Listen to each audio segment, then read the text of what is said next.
A very good morning class. आज हमने करना है एक्सरसाइज 6.1 एप्लीकेशन ऑफ डेरिवेटिव्स।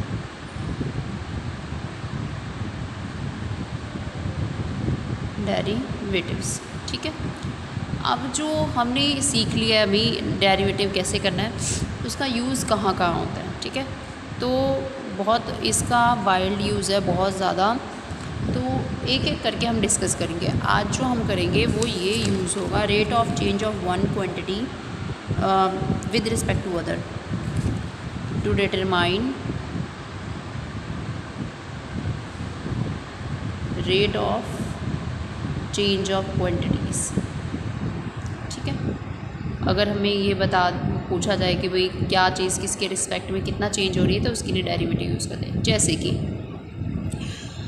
ये पूछ लिया जाए, जैसे कि आपको ये क्वेश्चन दिया हुआ है, the side of a square is increasing at the rate of 0.2 metre per second, find the rate of increase of perimeter of square. एक स्क्वायर है जिसकी साइड किस हिसाब से चेंज हो रही है, 0.2 मीटर से पर सेकेंड। इसका मतलब क्या है, ये है स्क्वायर मान लो। ठीक है, इसकी ये जो साइड है, एक सेकेंड में कितनी इंक्रीज़ हो रही है, 0.2 मीटर इंक्रीज़ हो रही है। ठीक है, तो इसका टोटल पैरीमीटर कितना इंक्रीज़ होगा।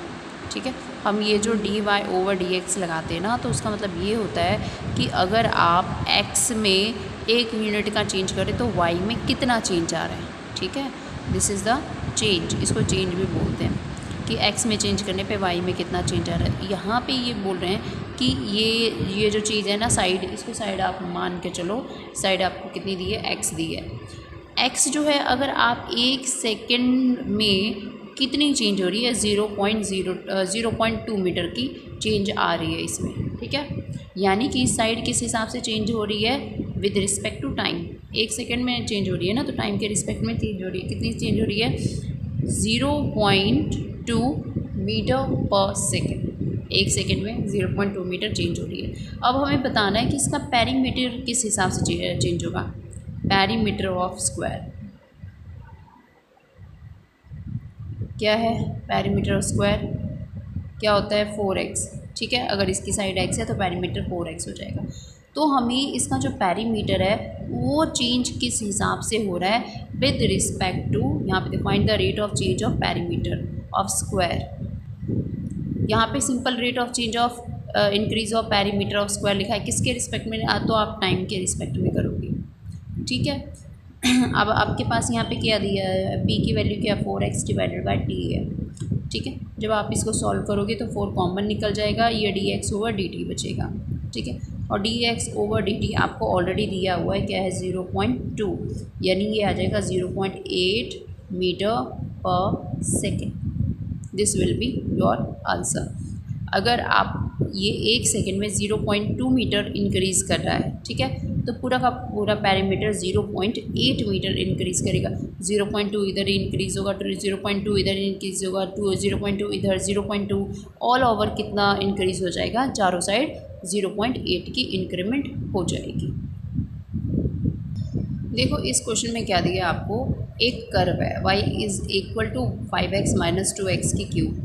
अगर x को क्या कर रहे हैं, इंक्रीज़ कर रहे हैं eight the rate of 2 unit. Second में दिया गया है, यहाँ पे टाइम में दिया हुआ है कि जो x जो है ना, यहाँ पे आप अगर इसका ग्राफ बनाओगे तो कुछ ना कुछ x, मान लो ये इसका ग्राफ है, तो कुछ ना कुछ अगर आप x में चेंज करोगे तो y में भी क्या ना कुछ क्या आएगा, चेंज आएगा।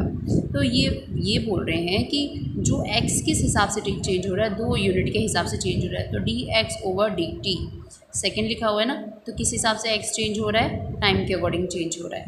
2 यूनिट आपको क्या दिया है, 2 यूनिट दिया हुआ। ठीक है, अब देखो टाइम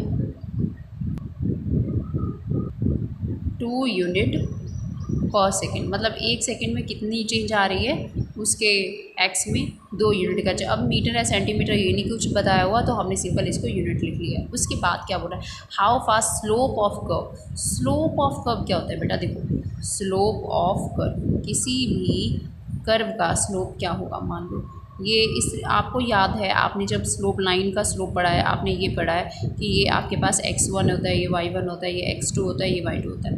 तो स्लोप आपके पास क्या होता था, y2 minus y1 divided by x2 minus x1, this is your slope. ठीक है, ये आपका स्लोप है। ठीक है, अब ये चीज़ यहाँ पे फंक्शन के हिसाब से अगर देखी जाए, ठीक है, फंक्शन के हिसाब से देखी जाए तो क्या चीज़ आएगा आपके पास। मान लो आपके पास ये जो है ना, ये वाला कर्व है ये, ठीक है, यहाँ पे x1 है और यहाँ पे क्या है, x2 है। तो यहाँ पे फंक्शन f ऑफ x1 आ रहा है और यहाँ पे आ रहा है फंक्शन f ऑफ x2 आ रहा है। ठीक है, तो ये जो ग्राफ है ना, इसका स्लोप क्या आएगा। ठीक है, इसका स्लोप कैसे निकालोगे, इसका स्लोप यहाँ पे ये पॉइंट क्या है, x comma F of x1 और यहाँ पे ये वाला पॉइंट क्या है x2, एफ ऑफ x2 है। इस वाले ये जो ग्राफ है इसका स्लोप कैसे आएगा, y वाला पॉइंट में से आप x वाले पॉइंट को माइनस कर दो, ये क्या आ जाएगा आपके पास, स्लोप आ जाएगा। देखो बेटा, ये जो एफ ऑफ x1 है उसको y माना जा सकता है, इसको y1 मान लिया, इसको y2 मान लिया। ठीक है, तो मैंने इसकी जगह क्या कर दिया, y1 माइनस y2 या फिर y2 माइनस y1। नीचे में क्या आ गया, x2 माइनस x1। ये क्या रिप्रेजेंट कर रहा है, चेंज को रिप्रेजेंट कर रहा है कि y में कितना चेंज आया। तो y में चेंज को हम क्या लिख सकते हैं, dy लिख सकते हैं। और नीचे में क्या दिया है, dx दिया, तो नीचे में हमने क्या कर दिया, dx। मतलब एक्चुअल में क्या है, डेरिवेटिव क्या है, क्या रिप्रेजेंट करता है, स्लोप ही रिप्रेजेंट करता है, स्लोप ऑफ कर्व को ही रिप्रेजेंट करता है। ठीक है, ये चीज़ क्या है, और कुछ नहीं है, ये स्लोप ही होता है किसी भी कर्व का। ठीक है, तो ये तो मैंने आपको समझाने के लिए बताया। आपको क्वेश्चन में क्या दिया है, how fast slope of curve, आपको बताना है कि स्लोप किस हिसाब से चेंज कर रहा है। तो आपको सबसे पहले स्लोप कैलकुलेट करना पड़ेगा, y कितना दिया, अब यहाँ पे आपको पता चल चुका है स्लोप क्या होता है, डेरिवेटिव होता है। तो आप पहले क्या कर दो, इसका डेरिवेटिव निकाल लो, विच इज़ स्लोप। आप यहाँ पे लिखोगे स्लोप ऑफ कर्व। पहले हम स्लोप निकालते हैं, उसके बाद देखते हैं वो किस हिसाब से चेंज होता है, dy ओवर dx।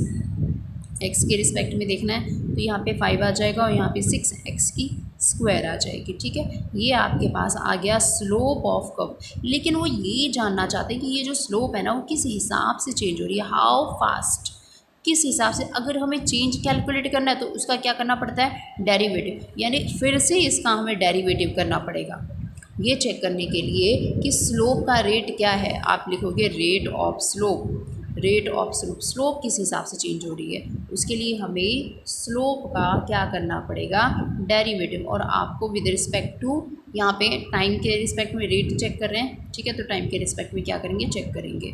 स्लोप कितना आया है हमारे पास, यहाँ पे देखो 5 माइनस 6x आपके पास है, 5 माइनस 6x का स्क्वायर आया है विद रिस्पेक्ट टू टाइम। ठीक है, अब देखो सेकंड लिखा हुआ था ना क्वेश्चन में, तो मैंने ये रिस्पेक्ट में टाइम लिया। अब इसका डेरिवेटिव करो, ये क्या आ जाएगा आपके पास, rate of change of slope, slope किस हिसाब से चेंज हो रहा है। तो आप इसका डेरिवेटिव करो, 5 का डेरिवेटिव 0 हो जाएगा और इसका डेरिवेटिव माइनस 12x स्क्वायर आ जाएगा।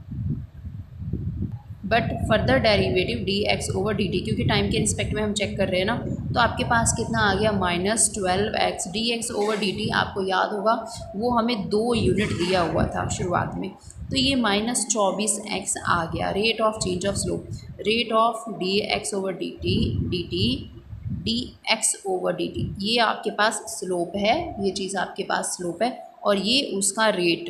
ठीक है, किस हिसाब से ये चेंज हो रहा है। उन्होंने बोला है कितने पे, x इक्वल टू 3 के ऊपर चेक करो, तो यहाँ पे हम क्या करेंगे, x की वैल्यू क्या पुट कर देंगे, 3 पुट कर देंगे। ये यूनिट पर सेकंड आ गया। अगर इसका जो साइड है 2 यूनिट पर सेकंड के हिसाब से चेंज हो रहा था, तो इसका जो स्लोप है वो इस हिसाब से चेंज हो जाएगा।